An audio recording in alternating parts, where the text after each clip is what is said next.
বলিউড অভিনেত্রী ও নৃত্যশিল্পী Nora Fatehi সম্প্রতি বিশ্ব পরিস্থিতি, বিশেষ করে মধ্যপ্রাচ্যের চলমান ঘটনাবলী নিয়ে উদ্বেগ প্রকাশ করেছেন।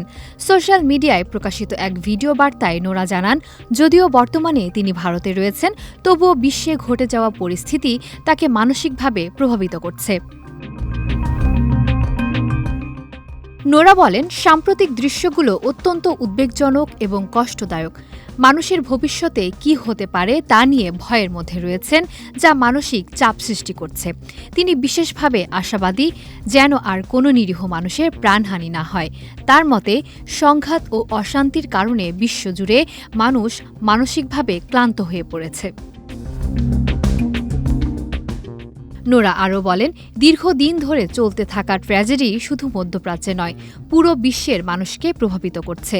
তাই তার বার্তা হল সচেতনতা বৃদ্ধি এবং সহমর্মিতা প্রকাশ প্রয়োজন। তিনি আশা করেন মানুষের মধ্যে শান্তি ও সংহতির বার্তা আরও প্রসারিত হবে। বিশ্বজুড়ে চলমান সংঘাতের মধ্যে নোরা ফাতেহির মতো আন্তর্জাতিক তারকার উদ্বেগ সাধারণ মানুষের দৃষ্টি আকর্ষণ করছে। তার বার্তা কেবল ব্যক্তিগত ভাব নয়, বরং সামাজিক দায়বদ্ধতার প্রতিফলনও বহন করছে।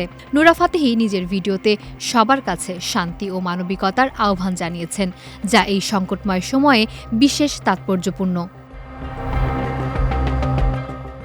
নোরা ফাতেহির এই মনোভাব প্রমাণ করে শিল্পী কেবল বিনোদনই নয়, সামাজিক সচেতনতার ক্ষেত্রেও গুরুত্বপূর্ণ ভূমিকা রাখতে পারেন। তার উদ্বেগ মানুষের মধ্যে সহমর্মিতা ও সচেতনতার বার্তা ছড়িয়ে দিচ্ছে।